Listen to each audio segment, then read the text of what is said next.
All right, hello everyone. We're back. It's amazing that they keep doing this. It's absolutely amazing. But last time when we were reacting to something, we were watching the very cringe, I should say, Mr. Bertram. But it seems there's a new contender on the block in terms of what could be more cringe, and that is the new Norm show, which has been labeled the South part of X and legalized humor. And I can guarantee you that emoji, this emoji right here, is not what I'll be experiencing over the course of this. So it's only a 3-minute clip, but check the mini pilot of the first animated sitcom on X. And I really like, it's nothing special. if you're going to tout this as like, oh, it's the first ever animated sitcom to be released on X, then it's not. The show itself isn't any good. And apparently we're featuring like the usual guys like Larry Elder, Ruben Report, definitely, right? You've got a gay guy who's definitely the most conservative person on here, an Awakened JP, so another. These three are more like libertarians rather than actual conservatives. And a special appearance by an animated Elon Musk, and he doesn't even voice it. He's not even in there. So we're just gonna watch this. Well, support this show and help fight the woke mind virus with laughter. And trust me, you know, I think there was a comment down here which kind of sums it up. Okay, I can't find it, but there was somewhere in here which is like they had to add the laugh track into, because it's not actually that funny. Anyway, like you'll notice that there's a laugh track in there, and I think it's a good indication of where the jokes actually are. So I hope we'll be laughing. We're gonna watch this all the way through until I laugh, just like Mr. Bertram. So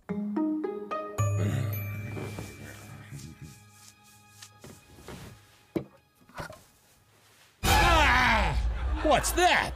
Progress. It's the new whoa, gay beer jump scare. Oh my goodness. norm. The new norm ain't the same as the old norm. I'm the old norm. I want normal beer. Warning, warning, perimeter reached. Ugh. It's your fault I got house arrest. You're the one who threatened the school board.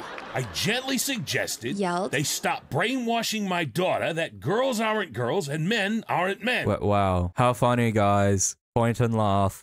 Sometimes they're neither, or both, or furry and dressed like dogs. Ow!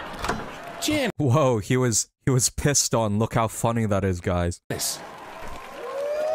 What's that? Warning, offensive. Actually, that is one of my pronouns. Also they, them, and me.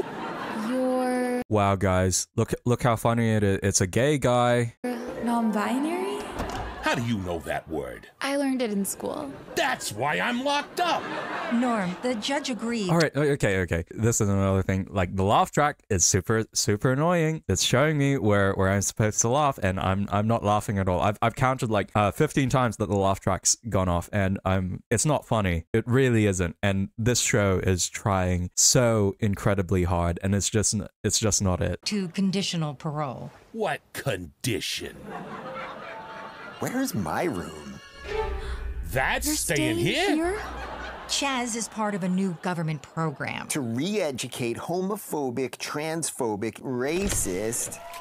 Charlie, finally, Why was there an applause? Oh my goodness. someone normal. I don't understand. You're... Look, guys, he's about to make the joke that progressives cannot comprehend that conservatives have black friends, and therefore they're not racist because they have black... Look, guys, oh my goodness, did you know that leftists are the real racists? Oh dear. Oh dear. black. Did that just Black Whisper? You're his friend? And boss, speaking of, when you coming back to the trophy shop? As soon as I get rid of this, which means I gotta take All it. right. Every time they zoom into the ankle bracelet, it's really annoying when they play the laugh track, because there's nothing funny about him having an ankle bracelet unless they make it funny. And there are no jokes right now that are making the ankle bracelet any. It's just a ridiculous. What we're being presented here is a ridiculous scenario in which we are expected to laugh at, because you know what? I just can't. I cannot comprehend it. There you go. And that? Offensive. Chaz is here to re-educate Norm. In non-bonery studies. Offensive. All right. I think that was the first attempt at an actual joke, and that was the most boomer humor that I've like. I am sure that this is definitely targeted to like the over 60 boomer like conservative humor, and I'm sure for them it's going to be completely funny. But if you are going to change the culture war, if you're actually going to go and win the culture war and actually change something, this ain't converting Gen Z. This is completely turning off Gen Z. That's for sure, considering some of the comments that I'm reading through this tweet. So one of my favorite animes, Bocce the Rock, is way funnier than this, and it's not even being intentional and trying to be funny. It's just a slice of life, and it's way funnier than this. I was just thinking of Teasing Master Takagi-san, right, where it's like the boy gets bullied by the girl, right, and they both kind of like each other, and that's the romance dynamic, or the way that they bond over each other, which is like they tease each other, or they try to tease each other anyway. And that's way funnier than this. Would be worth more of your time if you watch something like Kaguya-sama Love is War or Teasing Master Takagi-san, right? Or just like go back to an original comedy show like Nichijou, which is one of the funniest things that you could ever watch. You're completely not obligated to watch this so-called animated sitcom, which is apparently funny or supposed to be funny. Like, you could just watch an anime. Like, that's way better animation than this. I'm allergic to dogs. It's okay. Billy is an emotional support dog and non-binary. Oh, okay then. Good dog. I come here to get away from woke. Trouble at home? Oh, my boy, or whatever it calls themselves now, is thinking about transitioning. Reggie? Try Regina. Transitioning to what? Another fumble. Hopefully not a Jets fan. Whoa, funny. Point and laugh, guys. Hey, pronoun. This bud's for you. Offensive. I can't drink. I'm not 21.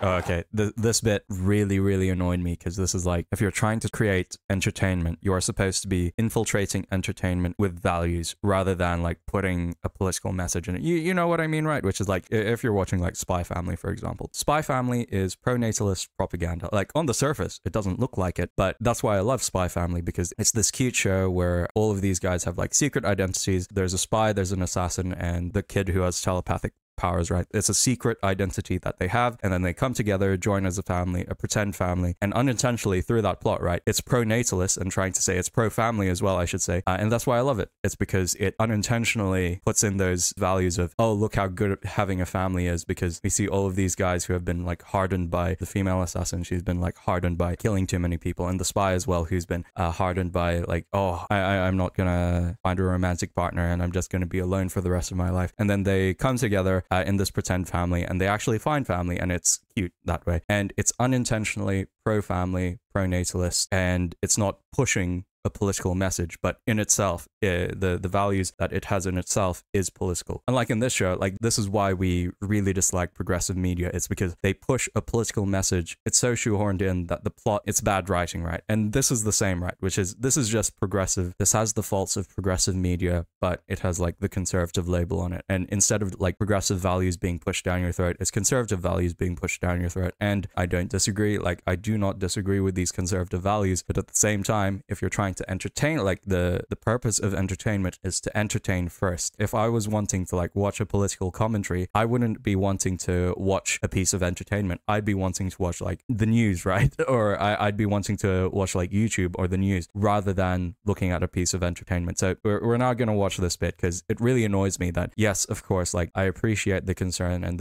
I appreciate the passion that a lot of boomers have for like their children who may be transitioning, but this just ain't the way to push that sort of message. There are better ways to do it, and the way that they've done it here is so poorly done that it annoys me. Y'all influenced my boy to cut off his junk, but draw the line at beer?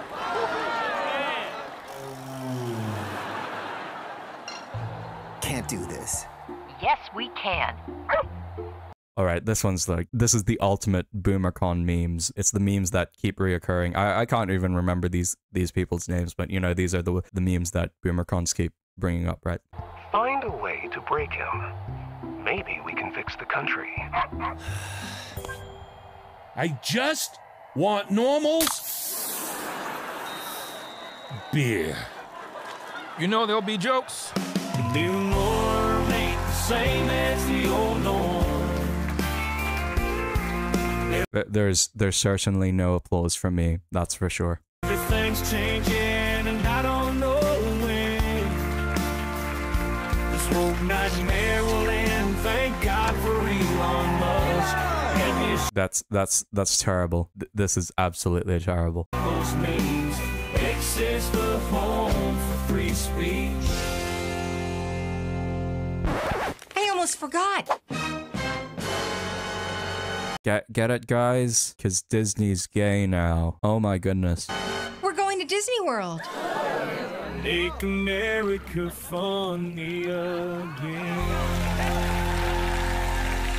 Make America funny again, hey. Like, you certainly did not achieve it in those, like, 3 minutes and 30 seconds of that. So, as I main saying, right, there are way better shows than this. Bocce the Rock's one of them, right? Bocce the Rock is one of the most unintentionally funny anime, and it's a slice of life, but it's still funny, right? There are other shows that you can watch. I've done videos. Just go through the Christian anime playlist, and I'm sure you'll find it. Like, yeah, I recently did a video on teasing Master Takagi-san. I did a video a few months ago on Kaguya-sama Love is War. So actually no free run, actually, even though it's a fantasy show, there are bits of it which are actually funny. So anyway, there you go. I did not laugh, but this is the ultimate test, right? Was this funnier than Mr. Bertram? And I would say Mr. Bertram is unironically funnier. So this is actually really, really bad. This is far, far worse than Mr. Bertram. I'm just let's just look at like the live reaction on here. Yeah, this sucks. It's like a cartoon designed for 50-year-olds that revolves around a constant onslaught of Facebook tier cringe political references that are too explicitly obvious to be funny. Yeah, I agree with that. Whereas there a laugh track in a cartoon, true. Okay, but I don't know how this can compete with 10 hours of jingling keys. And honestly, if you want a reaction to 10 hours of jingling keys and see if I laugh in that, just leave your comment below, because I might just do that. And if I laugh more in a reaction like that, then it just shows how just really, really bad this show has been. This cartoon is literally just a ham-fisted mishmash of pop conservative talking points rolled into a flash animation from 2003. The 60+ crowd will enjoy it though. And yeah, I agree with that. I like the laugh track. It lets me know when to laugh, because I obviously didn't. Congrats Adam Carolla on no longer having the worst cartoon ever. Second worst still sucks, but it could be worse. It could be this, and that's actually pretty cool. Hey, everyone involved in the making of this should be forcefully deported to Haiti, especially Ruben Report. So anyway, I sure hope you've enjoyed my suffering, because I certainly didn't. So if you would like to see my reaction to Mr. Bertram, you can watch that too. But if you would actually like to watch good things that may be actually funny, you might want to take a look at my playlist on Christian anime, because I've done a few videos on anime that actually promotes family values or Christian values in some sort of sense, and they're pretty good to watch. So I direct you to that playlist as well.